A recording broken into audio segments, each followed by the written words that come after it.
नमस्कार। एमए इतिहास द्वितीय प्रश्न पत्र आधुनिक भारत का इतिहास। अपना आज का टॉपिक है सविनय अवज्ञा आंदोलन। जैसा कि इसके नाम से ही परिभाषित होता है, सविनय अवज्ञा आंदोलन यानी विनय पूर्वक ब्रिटिश सरकार के आदेशों की अवज्ञा करना, सविनय अवज्ञा आंदोलन। निश्चित रूप से भारत के स्वतंत्रता संग्राम में महात्मा गांधी जी के द्वारा चलाए गए आंदोलनों में यह एक योजक कड़ी के रूप में था और इसका स्वतंत्रता संग्राम में भारतीय स्वाधीनता आंदोलन में महत्वपूर्ण स्थान रखते हैं।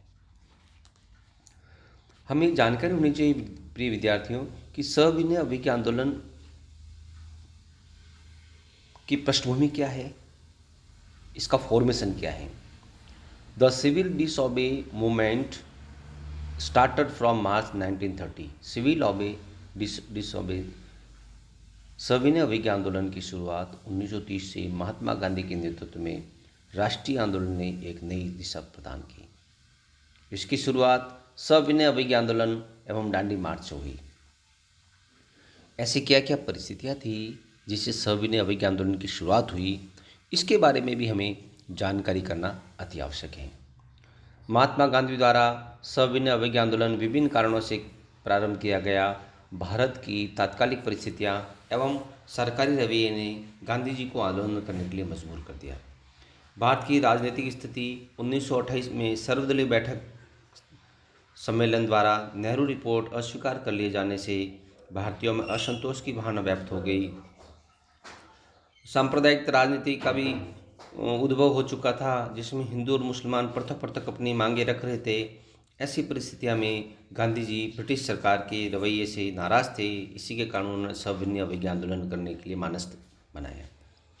विश्वव्यापी आर्थिक मंदी का भी प्रभाव था। श्री अयोध्या सिंह उपाध्याय हरिऔध के अनुसार भारत में राष्ट्रीय आंदोलन की तीसरी उत्ताल तरंग 1930 और 32 में आई, जब एक तरफ विश्व के महान आर्थिक संकट ने और दूसरी तरफ सोवियत संघ की समाजवादी सफलताओं और चीन की क्रांति के प्रभाव ने दुनिया के विभिन्न देशों में क्रांति की परिस्थितियां पैदा कर दी थी।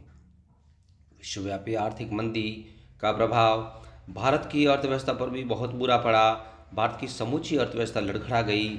अनाज का उत्पादन कम हो गया, जिससे किसानों पर मुसीबत की बाढ़ सी आ गई। मूल्यों में बेहद वृद्धि हुई।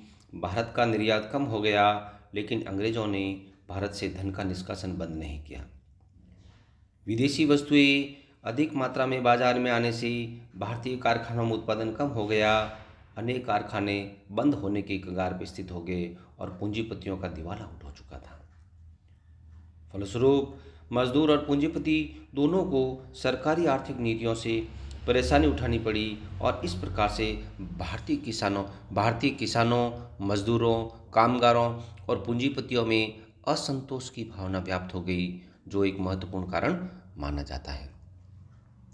प्रिय विद्यार्थियों, हमें इस बात की जानकारी होनी चाहिए कि सविनय अवज्ञा आंदोलन ब्रिटिश सरकार के विरुद्ध भारतीयों का एक बहुत ही महत्वपूर्ण एवं संगठित आंदोलन माना जाता था। भारत की विप्लवकारी स्थिति इस समय की स्थिति विस्फोट थी। आतंकवादी गतिविधियां बढ़ती जा रही थी। मेडर षड्यंत्र केस, लाहौर षड्यंत्र केस और अनेक जो भारत के जो क्रांतिकारी नेता थे, उन्होंने ब्रिटिश सरकार के विरुद्ध हैं वो सभी प्रकार के कार्य अपनाए, जिसके कारण ब्रिटिश सरकार प्रति प्रतिशोध की स्थिति उत्पन्न हो गई और इस प्रकार के षड्यंत्र से निश्चित रूप से जन धन की भी अत्यधिक हानि होती थी। इसलिए सविनय अवज्ञा आंदोलन की आवश्यकता महसूस की गई। सरकारी दमन नीति से भारतीय अगला जो एलिमेंट्स आता है, बात है सरकारी दमन की नीति से भी सविनय अवज्ञा आंदोलन को बल मिला। सरकार राष्ट्रीयता और देश प्रेम की बढ़ती भावना से त्रस्त हो चुकी थी। इसके दमन के लिए वह नित्य नए नए उपाय ढूंढती थी। इसी संदर्भ में सरकार ने जनवरी 1920 में पब्लिक सेफ्टी बिल या काला कानून पेश किया, जिससे विधानमंडल पहले ही अस्वीकार कर चुका था। इससे भी जनता में असंतोष व्याप्त हुआ। काला कानून से तात्पर्य ये है कि भारतीय किसी भी प्रकार के जो व्यक्ति के जो मुकदमों का डिसीजन निर्णय है लेना और उन मुकदमों को लड़ने के लिए ब्रिटिश सरकार का गोरे व्यक्ति ही अधिकृत किए गए थे। लॉर्ड इरविन की घोषणा 31 अक्टूबर 1929 को वायसराय लॉर्ड इरविन ने जो भारतीय स्थिति की गंभीरता को समझते हुए घोषणा की कि अंग्रेजी सरकार यह समझती है कि 1917 की घोषणा में यह बात अंतर्निहित है कि भारत को औपनिवेशिक राज्य प्रदान किया जाएगा और इसकी घोषणा करने का मुझे अधिकार दिया गया है। लॉर्ड इरविन की घोषणा से भारतीयों के बीच एक नई आशा का संचार हुआ। फलतः वायसराय के निमंत्रण पर गांधी, जिन्ना, सप्रू, विठल भाई पटेल इत्यादि कांग्रेसी नेताओं ने दिल्ली में उनसे मुलाकात की। वायसराय डोमिनेट स्टेट के विषय पर इन नेताओं को कोई निश्चित आश्वासन नहीं दे सके। दूसरी तरफ ब्रिटिश सरकार ने इरविन की घोषणा पर असंतोष व्यक्त किया। इससे कांग्रेसी नेताओं में गहरी निराशा व्याप्त हो गई। कांग्रेस के लाहौर अधिवेशन हुआ। प्रिय विद्यार्थियों, कांग्रेस का 31 दिसंबर 1929 की मध्य रात्रि को रावी नदी के तट पर जवाहरलाल नेहरू ने तिरंगा फहराकर स्वतंत्रता की नींव रख करके लाहौर अधिवेशन की शुरुआत की। इसमें पूर्ण स्वराज की मांग करने का प्रस्ताव पारित किया गया। गांधी जी द्वारा सरकार से समझौते का प्रयास गांधी जी ने आंदोलन प्रारंभ करने के पूर्व वायसराय के साथ बातचीत समझौता करने का प्रयास किया और यंग इंडिया में प्रकाशित लेख के द्वारा उन्होंने लिखा कि हमारी जो ये मांगे हैं इसको आश्वासन सरकार स्वीकार कर लेगी तो हम हैं वो आंदोलन को स्थगित कर देंगे। मांगे इस प्रकार की थी: विनिमय की दर घटाकर 1 शिलिंग 4 पैंस की जाए, लगान की राशि आधी कर दी जाए, सैनिक खर्च को 25% 50% कम कर दिया जाए, असैनिक कर्मचारियों के वेतन में कमी की जाए, भारतीय समुद्र तट केवल भारतीय जहाज़ों के लिए सुरक्षित रहे, रक्षात्मक शुल्क लगे और विदेशी वस्त्रों का आयात को नियंत्रित किया जाए, नशीली वस्तुओं की बिक्री बंद कर दी जाए, नमक कर को समाप्त कर दिया जाए, सभी राजनीतिक कैदियों को छोड़ दिया जाए और निर्वासित भारतीयों को स्वदेश वापस आने की अनुमति दी जाए। इस प्रकार की बातें गांधी ने लिखी, लेकिन गांधी जी की बात को ब्रिटिश सरकार द्वारा स्वीकार नहीं किया गया। उसके बाद में गांधी इरविन समझौता हुआ।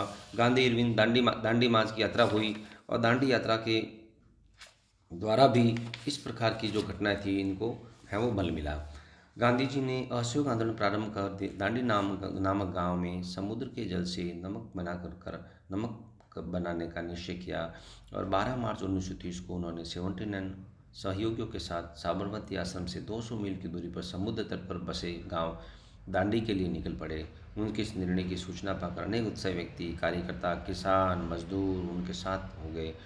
सुभाष चंद्र बोस ने दांडी की तुलना नेपोलियन के पेरिस मार्च और मुसोलिनी के रोम मार्च से की। पटेल की गिरफ्तारी ने गुजरात की जनता को और भी उत्तेजित कर दिया, परंतु गांधी ने उसे शांत और अहिंसक बनाए रखा। 5 अप्रैल 1930 को गांधी ने दांडी पहुंचकर समुद्र के पानी से नमक बनाया और शांतिपूर्ण अहिंसक ढंग से सरकारी कानून का उल्लंघन किया। गांधी जी द्वारा कानून भंग किए जाने की घटना का आम जनता पर व्यापक तौर से प्रभाव पड़ा। पूरे देश में बिजली सी दौड़ गई। जो जहाँ था वहीं सरकार से असहयोग करने लगा। हजारों विद्यार्थियों ने स्कूल कॉलेज छोड़ दिए।